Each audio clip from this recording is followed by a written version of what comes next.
diagram. As far as the Markov process is concerned, it can be used to simulate or analyze on two mode. One is continuous and another is discrete. So when we say continuous and discrete, two things are very critical. One is space and another is time. Now, space has its own restriction, as you might have noticed under the head of control system, very well defined by the book Pugada. If you might have come from that. So, without going into the control aspect, so let's say you want to analyze a system or you want to simulate a system on a virtual platform. So these are the two different basic aspects which will affect your probability or the availability of a system. Now if you connect it from the reliability engineering, here our primary issue is that whether the component which is under the use, okay, can be repairable or not. Okay, if it is non-repairable, forget about it, go for a replacement. Okay, under the section of maintenance, that is also come under operating of maintenance hour. What you replace it? If at all it is repairable, then what will be the order of repair and whether you can mention that the repair duration of that particular component is far lesser than that of the total operating time of the product in its entire life cycle of the useful life period.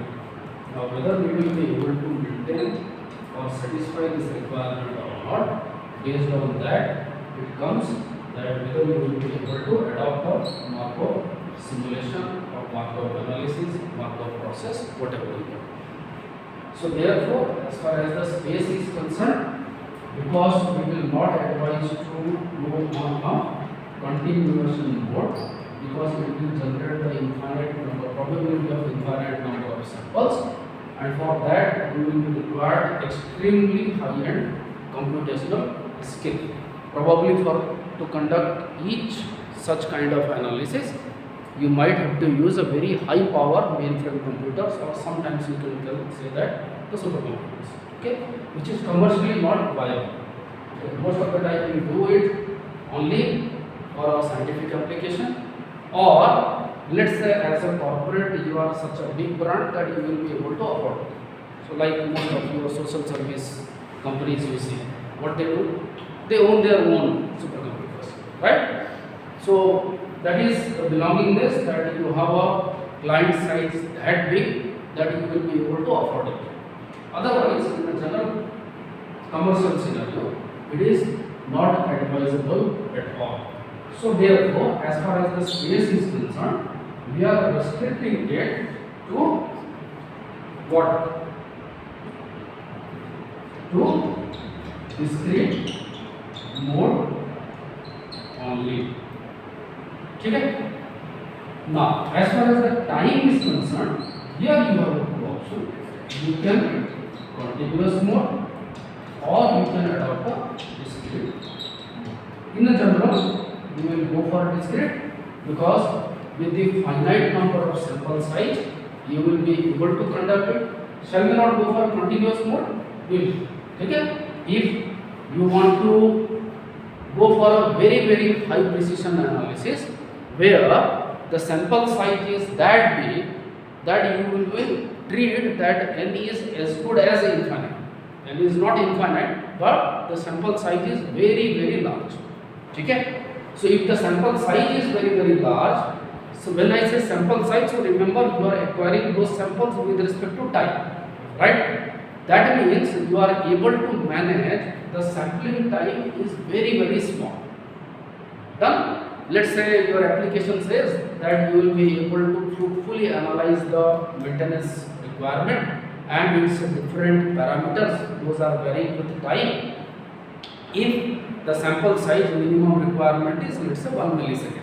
Okay? So from 1 millisecond to you can go up to 10 microseconds. Now, if we will have that many number of samples available, or we are in position to generate that many number of samples such that I will be able to maintain my sample time is around close to 10 microseconds, which is the upper limit.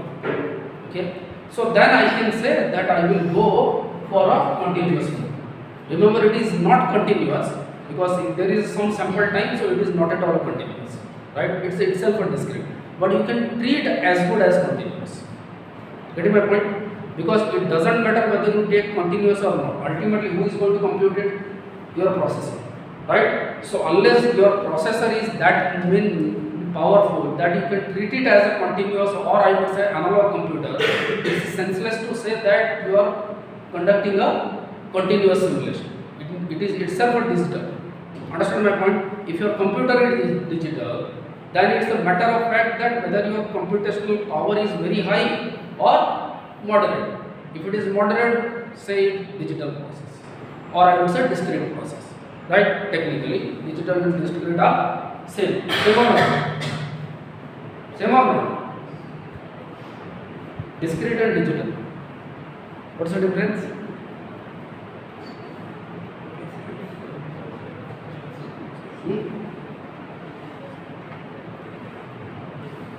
Semester you study, and in I think principle of communication you study a lot.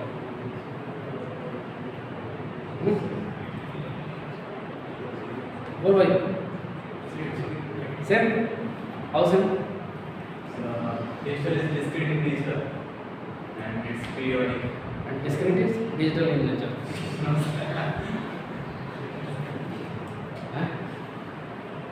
Why same? Agreed. Discrete and digital technically are same. Why?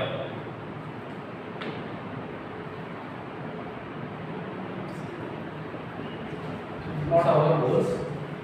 Let's say help me, just not helping you to this. What do you mean in sampler? Feed an analog signal, right? Signal, wave, variable, whatever. Right? So analog signal is change in amplitude is continuous, right now? Change in time is continuous. Remember, if at all, as per standard practice, I feed the output of sampler to quantizer, you can do reverse also, no problem. So what quantizer will do? What it does? It will discretize the time, right now? Or more generic form, I would say that it will discretize the independent variable. Now you decide what is your independent variable. It's a time or frequency and total. Okay? So if you have done that, he said that both are same. Let's see. So you will get discrete time. What about amplitude? Remain unaffected. Rather, I would say that it will remain unaffected. So it was continuous, so it will remain. Okay? What will quantizer do? It will take this input and it will discretize this part, right? Discrete in amplitude, dependent variable, without affecting the independent variable. Without. Done. Now what is it? What is it? Discrete. You want to make it more prominent? Is it over? No. Basically, you always use some kind of encoder before you transmit it. Transmission may be short distance, maybe long distance, maybe wired, maybe wireless, I do not know. That's a different topic. Okay? So when you encode it, so your point-to-point receiver who has complementary decoder will only able to decode your message and receive. Okay? Okay? Assuming that it's a gentleman world and gentlewoman world, and nobody is going to hack your data. ठीक है ना? Encoder is not a end solution. Encoder is a solution for to treat a layman like me, one who will itself not do anything bad, assuming. ठीक है? So you put a simple encoder. If it is a binary encoder, you should have a binary decoder there or whatsoever, right? Exact component. So then this point is digital. Now you have because level of encoding is fixed. Okay. Now why technically both are same? What is the characteristic of this digital signal? If you see still discrete in amplitude, discrete in time. So therefore he says that it is discrete and digital are same. Am I correct, sir? Nine. You want to add something? Okay. So we will not bother about that. So that's why I say that if practically in this application, if your sampling time is varying from 1 millisecond to 10 microsecond. Now which one is shorter? 10 microsecond. So that means if I will slice in every 10 microseconds, my sample size will increase or not. Getting my point? So either I would say that is his job to provide me that sample. So he has managed to, or his division is managed to acquire or produce the required number of samples with the sample time of close to 10 microseconds. I do not know. And then he has provided me. Now that data is with me. I am in maintenance team. My job is to analyze that how well the repair activity could be done in such a manner that it will ensure the maximum availability of that particular component in operation mode during its active life period or useful life period. Getting my point? Okay. So that you remember that we discussed 1 out of 2 redundancy, 2 out of 3 redundancy. Understand? Now, unless if you are not able to maintain these scenarios, then only you will talk about to add a redundancy. Because say if your requirement is to maintain the redundancy or availability of 50% at any case, even at the worst situation. What could be the worst situation? You are following standard operating procedure. Okay, you are doing regular day-to-day maintenance. That means as per its cycle, recommended cycle. Okay, and still you are one of the component which is right now on an active mode during the operation will experience some kind of malfunction. Okay, and it is something like maybe unrepairable, or even if it is a repairable, that cannot be addressed at the same junction. You have to detach that component from the main assembly line and you have to separately maintain it, and then you can bring back and attach it. Now if your requirement is, minimum requirement is to maintain minimum 50%, and so your analysis can priorly tell you that in the worst case scenario whether you will be able to maintain the availability of that product 50% or more without redundancy or not. If yes, that means your fault avoidance method is good enough to take care of your requirement. If not, then go for the fault tolerance. Then that job comes. Okay, what level of redundancy you are going to provide, when you are going to provide. Getting my point? So that doesn't mean that after having a redundancy, do you think that your system, not component, your system is not going to fail any such scenario where we need to conduct this Markov modeling? Do you get my question? Let's say your fault avoidance method says that no, I can maximally ensure the availability of a 40% in a random scenario. I mean in the worst case scenario. Best case scenario already 100% is there, or maybe more than 90% is there. So I am not bothering about that, right? So in those cases, if your requirement is well below your minimum threshold or your expectation, you went for fault tolerance method. Then you decide that okay, this system is a combination of 20 different components. Out of those 20 components, these 2 positions where the component is fitted are very critical. So let us keep a redundancy in these 2 positions. Okay. So when I say positions, so redundancy kiska doge? Redundancy of that component in that particular point or space, right? So whatever x number of component was there in out of those 20, so you will keep the redundancy of that x component and that y component in some other location. That's all. Okay. Now can you answer me that with that redundancy of m out of n or n out of r, whatever you write, now you will ensure that now during the operation mode or in its useful life period, availability of product will be always 90% or more. That means chances of failure is really very less. So less that I can neglect. Can we claim? May not. May not. Okay? You can say that, okay, wherever the redundancy requirement was not there, why redundancy requirement is not there? Because the component's reliability is extremely high. Maybe 95%, 98%, 99%, but definitely not 100%.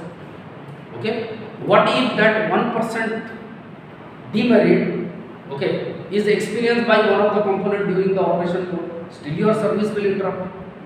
I mean, still your operation will interrupt or not. Okay? So with that analysis, also you will need to conduct this kind of exercise. You may require. But remember, if you are in a fault avoidance method, okay, then you definitely need to conduct this kind of process at each and every stage. Okay? The reason is that you do not have any backup. Getting my point? Okay? So that is the reason that why we will go for this one is discrete to avoid the complexity. This can be continuous and discrete, both, but is the primary reason that why we are basically initiating the process in the discrete mode first. Okay, so that should be clear with you. Now let's say with this, we will take one two-state simple Markov chain model, one of the simplest model, that the probability of getting the things or not getting the things is 50%.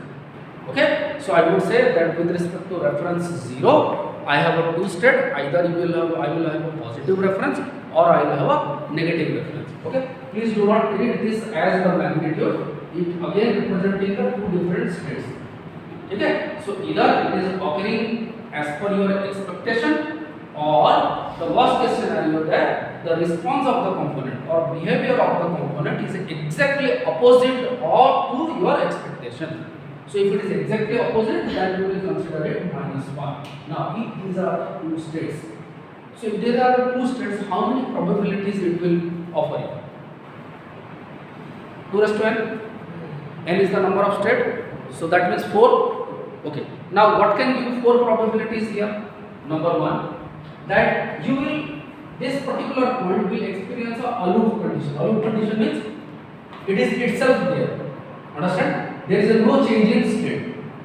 If priorly your system response is +1, so it will remain +1, or if it was in -1, it will remain in -1.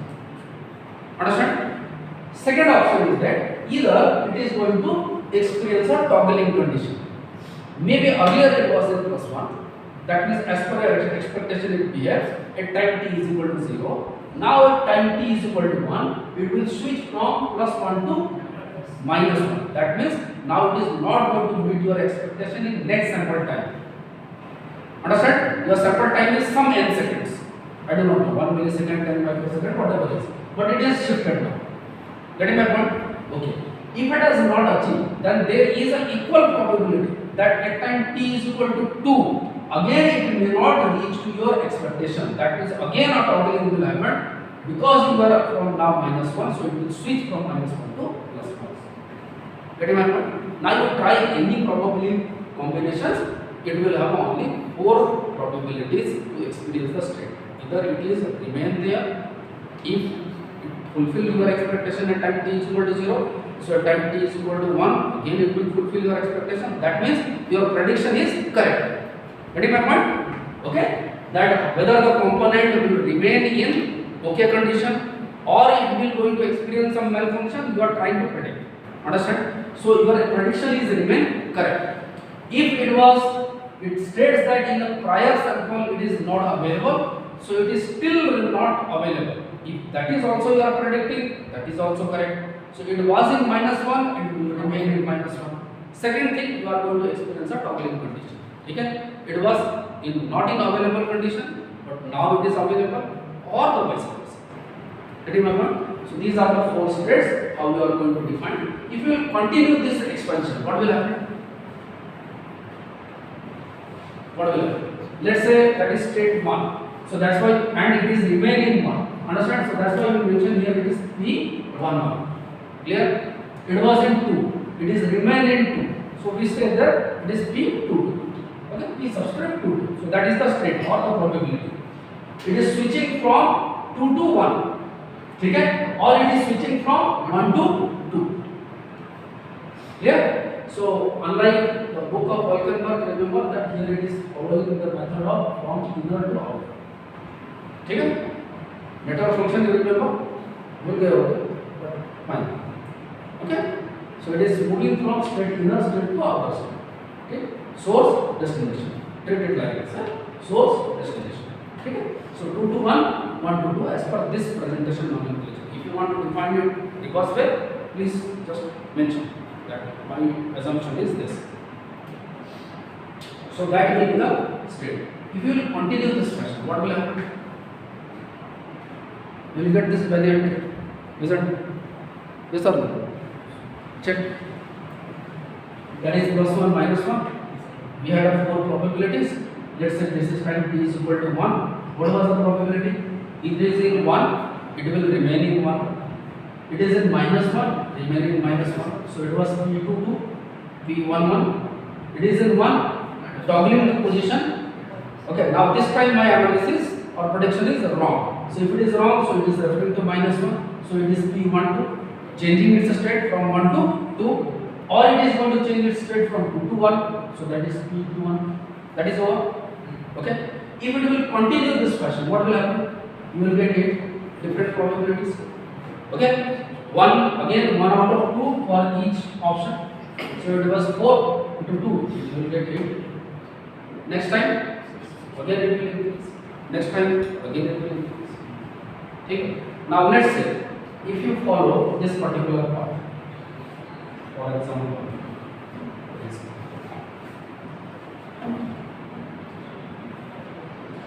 let's say for example, you were in this condition. So that means at this point of time you predicted correctly. Okay. What you are predicting can be one of the parameters. Let's say you are analyzing MTTM, mean time to reply. Okay. You are trying to calculate that you have so many assignments with respect to this one system. I want to ensure that my each team member should able to perform the job optimally. Now it depends on 2 things. 1, your work skill. Number 2, availability of the resources. Okay. So if these are the 5 guys having a forming a team and dedicated for the conduct and maintenance of one specialized domain, so then each member has to perform optimally as per expectation. Okay. So it needs its own skill and dedication. Number 2, it also needs the availability of the required resources. Skill is there, resources is not there, still things will not work. I don't know. So now I want to ensure that what are the number of probabilities that my expectation may achieve or I may not able to achieve. Ultimately your team is going to success or it will experience a failure. Okay? So let's say you are able to manage this condition. Whatever your prediction is with respect to MTTR, you are able to conduct. Then assuming the next thing is this. What is it?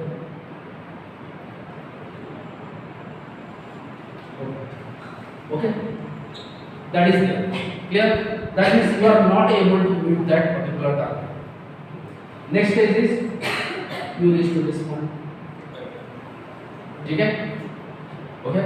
Next stage is let's suggest you are able to apply this. Okay. So how many times states has been changed? 2 times.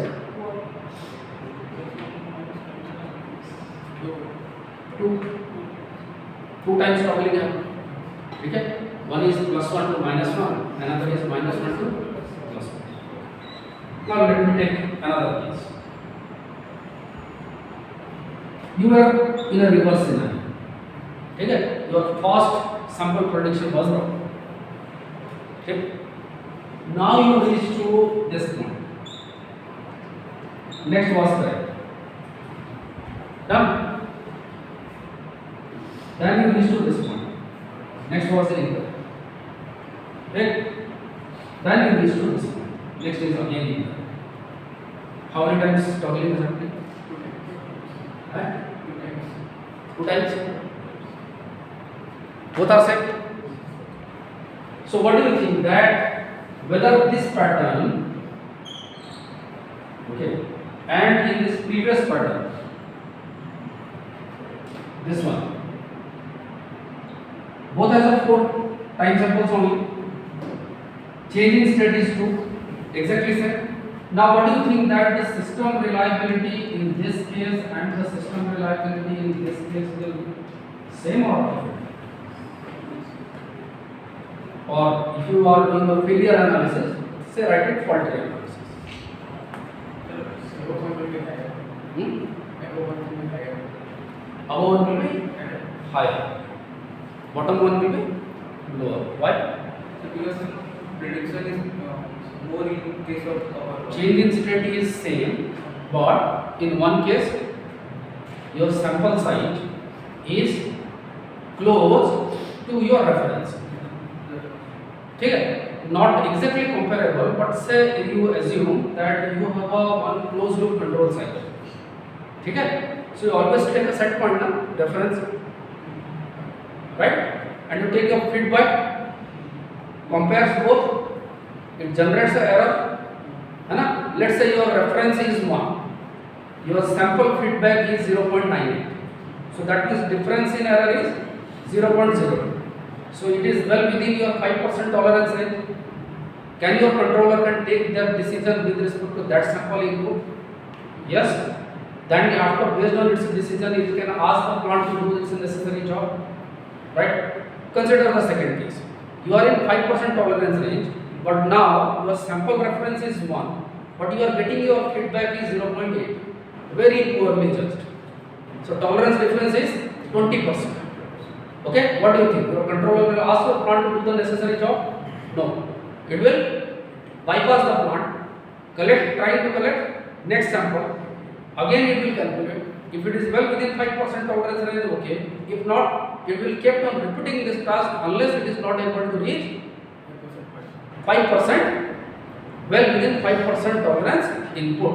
And then and only it is going to take a decision. And thereafter only it will ask the plant to do the necessary job. Correct? So in which case your decision making will be faster? Case 1. Why? Because number of loops was less. What exactly happening here? In one case you are able to predict more number of states. In another case you are able to predict less number of states. Even though change in state is same. That's why this one will offer you better reliability as compared to this. Okay? And it's very obvious nevertheless to say that if my system reliability is high, it is only possible if I can ensure that my all the components, those are participating in the operation, remain available or ensure the higher availability in the operation mode or in the active mode. Then and only it is possible. Getting my point? In that fashion, you can continue this task and keep on monitoring the necessary and replacement. Now let's say we will little bit standardize the mathematical way. So how many states we have? 4 states. These are the 4. So if I will continue for n state of Markov process, then can be represented by this solution. So what is horizontal part is represented? P11, 12, 13, 14, 1n. What is it representing? change from 1 to next. So is it representing your source input? No. So we see. Now you see the vertical part. What is it? P11. Next is 21. Next is 31. Next is 41. Next is. See this. P11. Okay. Where is your 21? Then you see where is 31. If you confuse, you can represent with time here. But it has been done that it has only used that 1, 1, 1, 2. These are 4 states only and branching in between. Okay? what is happening, that it is going to help you to represent the present state with respect to the source. These are giving you vertical column is providing you the destination. Okay, the source and destination. Remember, always source and destination will not be the same point. It can move diagonally also. Correct? So this state is providing you the source inputs, state of the source. Vertical columns are providing the inputs of the destination where you are going to achieve. Take in any case, doesn't matter it is how many number of what is the value of n. If I will calculate the all possible probability for the ith input and jth output, what it will be? It will be definitely less than or equal to 1 and greater than or equal to 0, because if it is a probability, it can be maximally 1. Take. So it will fall between 0 and 1. Or in other words, if I will say that the sum of all these combinations will be maximally equal to 1. Not maximally, sum of all these will be definitely equal to 1. Done? Therefore, let's say if I will say that it is P11, can I say that this state is 1 minus P11? Just for only 2 states. Yes? If that was P22, another unknown condition, so this is 1 minus P22. Yeah? So for the very first time when you try to predict, let's say P11 is 60%. Get it? So that is 0.6 unit value. So what will be the next? 40%. Done? Now next time with this, if you follow that at this stage, it is 40% because you failed. What will happen next time? 40% of that. Okay? So I would say that this point is the 60% of this 40%, and this point is 40% of the 40%. Done? Clear? I am skipping this thing, just study all this. So, like n state probability, we will check. Like what I said. For example, here it will mention 25%. So obviously this one will be 75. Okay? That means your prediction is very low. Okay? Reverse condition. So it is very low. Because it is very low, so it is very low. Okay? So therefore, if I will go for a 2 state, that is the first step. If I go for second step, so it is P convolution with P, or I would say it's P square. What will be the state? Maximum is 65.5 and 37.5. Next step, if you will go for, let's say P raised to 3, 0.65 change. Okay? So that is how you will be able to judge. Done? Please go through all these things. Maximally, as far as the numerical expectation is concerned, these are the total number of state process. Again, it will go for the jth combination, and I will reveal the sum of equal to 1. Okay? Just cover it as far as the state probability distribution and its property is concerned till the slide number 70. Done? And that is all over. For your understanding, you can see one process example is given, but remember it may not have so much usefulness from your engineering application point of view, because it's related to one of the financial evaluation. So for just to develop your understanding, if you want to study the slide number 18 onwards, study it once. Okay? Otherwise, if the fundamental is clear, you can read slide number 17 as well for last. Clear? And cover up this much. Okay? So that is all over for module number 4. Done? So in next class, we will start the Monte Carlo simulations.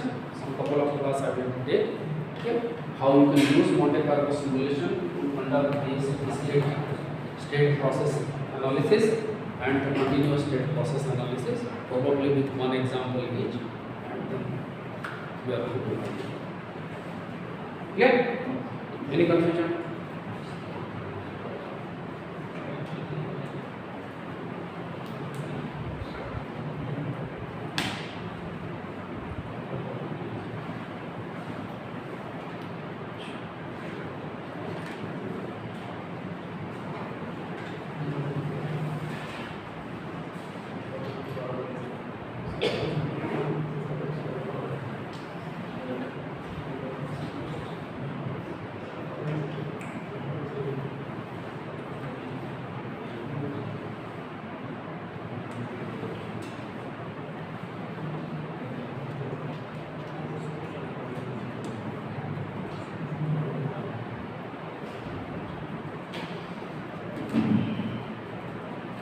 Done?